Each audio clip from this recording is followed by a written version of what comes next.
تو آئیے قرآن کی ایک بہت ہی خاص سورت سورۃ الکہف کی بات کرتے ہیں۔ یہ سورت زندگی کی بڑی بڑی آزمائشوں میں ایک گائیڈ کی طرح کام کرتی ہے۔ چلیں اس کی حکمت کو ذرا گہرائی سے سمجھنے کی کوشش کرتے ہیں۔ سوچیں ذرا، کیا ایسا ہو سکتا ہے کہ ایک قدیم کتاب میں زندگی کی 4 سب سے بڑی آزمائشوں سے نمٹنے کا پورا روڈ میپ موجود ہو؟ یہ سورت ہمیں یہی بتاتی ہے کہ ایمان، دولت، علم اور طاقت کی آزمائشوں سے کیسے گزرنا ہے۔ تو سوال یہی ہے کہ کیا ایک قدیم متن واقعی ہماری آج کی زندگی کے مسائل کا حل دے سکتا ہے؟ آئیے دیکھتے ہیں۔ اس سورت کے نازل ہونے کے پیچھے ایک بہت دلچسپ پس منظر ہے۔ یہ اصل میں کچھ سوالوں کے جواب میں نازل ہوئی تھی جو نبی اکرم صلی اللہ علیہ وسلم سے پوچھے گئے تھے، اور یہ صرف جوابات نہیں تھے بلکہ تسلی اور بہت گہری روحانی رہنمائی کا ایک پورا خزانہ تھے۔ تو سب سے پہلی آزمائش جس کی بات کی گئی ہے وہ ہے ایمان کی۔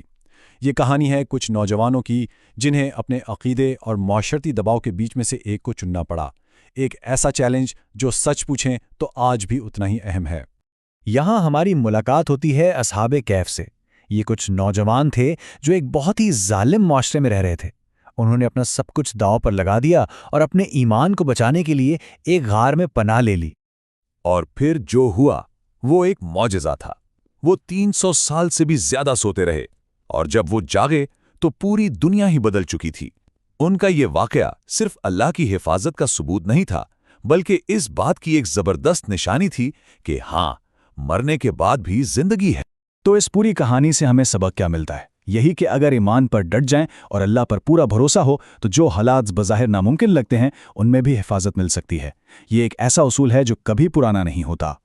اچھا، ایمان کی آزمائش کے بعد یہ سورت ہمیں ایک اور بہت بڑی آزمائش کی طرف لے کر جاتی ہے، ایک ایسی آزمائش جس کا سامنا تقریباً ہر انسان کو کرنا پڑتا ہے، اور وہ ہے دولت کی آزمائش۔ سوال یہ ہے کہ جب خوشحالی آتی ہے تو انسان شکر گزار بنتا ہے یا مغرور؟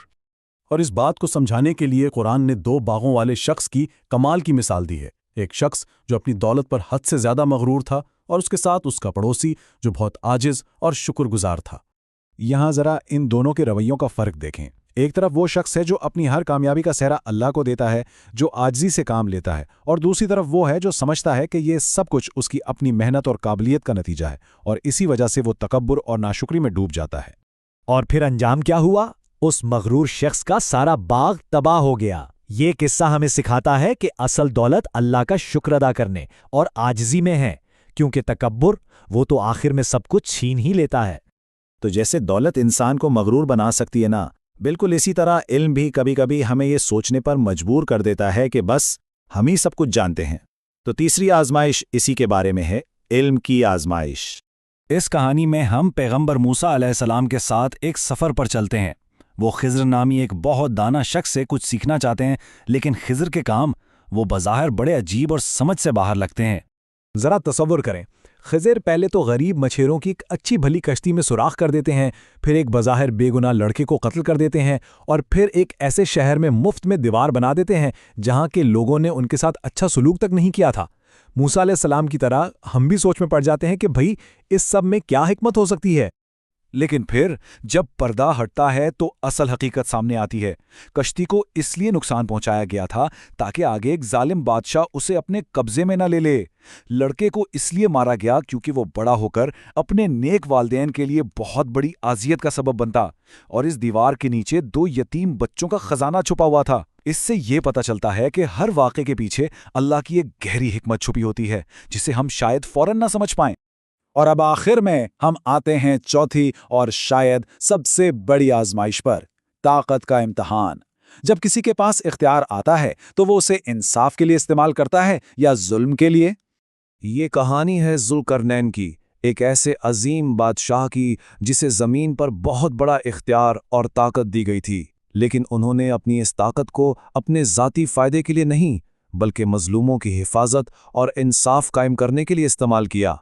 سوچیں، ایک بہت بڑی دیوار بنا کر انہوں نے لوگوں کو ایک بہت بڑی آفت سے بچایا، لیکن اس کے بعد بھی ذرا سا فخر نہیں کیا۔ ان کا جواب، جیسا کہ سلائیڈ پر بھی ہے، ان کی عاجزی کی مثال ہے۔ یہ میرے رب کی طرف سے ایک رحمت ہے۔ ساری کامیابی کا سہرا انہوں نے اللہ کو دے دیا۔ یہ ہمیں کیا سکھاتا ہے؟ یہی کہ اصل طاقت اختیار میں نہیں بلکہ خدمت اور ذمہ داری میں ہے۔ یہ لیڈرشپ کا وہ ماڈل ہے جو ذاتی بڑائی پر لوگوں کی بھلائی کو ترجیح دیتا ہے۔ تو جب ہم ان چاروں کہانیوں کو ایک ساتھ جوڑ کر دیکھتے ہیں تو ایک مکمل تصویر سامنے آتی ہے۔